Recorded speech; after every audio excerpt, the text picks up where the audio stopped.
Hello and welcome back to the drawing board with me, Stephen Lloyd. A few months ago I talked to you about the design of our hydraulic struts, and I mentioned that at the end of the strut there's always this hydraulic unit. Now the reason it's there is so that you can pump some fluid in and adjust the length of the prop so that it will always meet your size requirements. Today we're going to take a look inside the hydraulic cylinder and see how that works. I'm going to start simple, talking about a single acting cylinder. This basically means you can pump it out, but you can't pump it back in, strictly speaking. Go into a bit more detail on that. The construction is a hollow shell, made of steel usually, sometimes aluminium, and inside that there's mounted this steel piston. There are seals between the piston and the wall of the cylinder, so no fluid can get past. This area becomes like a balloon. You push fluid in and that volume expands, and this is what pushes the cylinder out. So that's how you get your adjustment. That'll keep moving out until you meet some resistance, and once it meets resistance you can lock off the valve. This red here shows you've locked it off. Then you've got some force. This is pushing back, this is pushing forward, and there's some pressure inside that ram, and the more you try and compress it, the more pressure builds up here and the more it'll push back and it'll hold everything in position. If you want to get that to draw back in, you release the valve, and it's the force pushing on this side that actually drives everything out and pushes the fluid out of the cylinder. Now, the inherent problem of a single acting cylinder is that it is an open system. So if you have some kind of hydraulic oil or shoring fluid in there, you have to be careful of the environmental impact of it. If you're just releasing the fluid into the ground and it can soak away into a watercourse, you must be very careful. Or use biodegradable oils or just pure water if that's an option for you. Now, a double acting is slightly different. This is a closed system, so you actually make a circuit. So the fluid in this side and in this side is all part of one continuous circuit. You only have a lock-off valve on the full bore side. I'll explain what that means in a second. And you don't generally have a lock-off valve on the annulus side. Now, full bore and annulus over here, we've got a large area of the full bore, and the annulus, you can see there's this not useful part in the middle. That's where the shaft of the piston comes down there. So you're not actually forcing any pressure of any fluid onto that area there. But the double actor, same as the single actor, you force fluid into the full bore side and that pushes the whole piston rod out. At the same time, it's reducing this volume in here, so you're expelling fluid from there, and that's collected in the same reservoir that this fluid's coming from. So you're cycling fluid out of this side and into here. Same as the single actor, once you've got some resistance on there, keep pumping it up, build a bit of pressure, lock it off. You now have pressure in here that's holding everything out. So if you try and squeeze it, the pressure inside here will hold it out.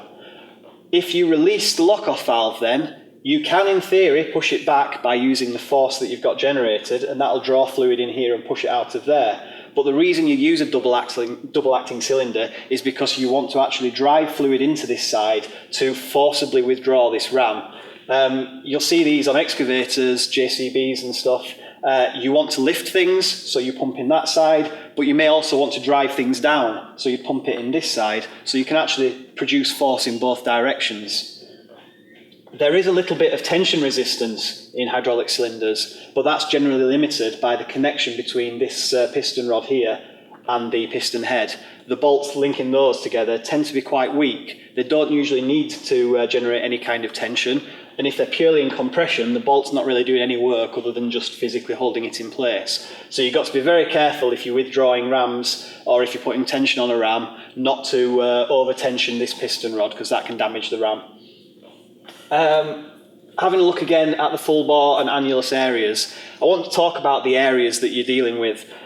The reason that a hydraulic cylinder works so well is that a pressure that can be put into the cylinder, and by having a very large area of piston, you can generate a large force from this pressure.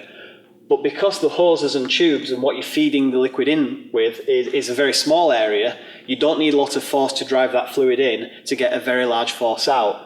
So if you're putting 100 kilos worth of force onto a small area, you're getting 250 tons of force out at the full bore. Or if it was the annulus side, which tends to be a smaller area, maybe only 125. But like I said, be careful about tension or withdrawing with the annulus. The strength of a cylinder is determined on this kind of trio of variables here. A bigger pressure will give you a bigger force out. The higher the pressure is, the higher the force will be. But also increasing the area on the end of that ram by increasing the diameter of the ram itself, that will give you a bigger force for the same area.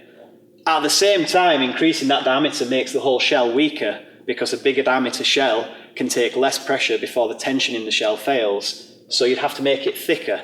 So ways of strengthening your ram: make it a bigger diameter and increase the thickness, and that'll allow either a larger pressure or a larger area on the end and give you a bigger force. So you'll notice this with like our MP250 props, very large, 250mm diameter, but something like a Vertishaw Whaler, which is a single acting cylinder, only a couple of inches internal bore on that.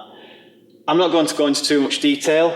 I think that's pretty much all you need to know about the inside of a hydraulic cylinder.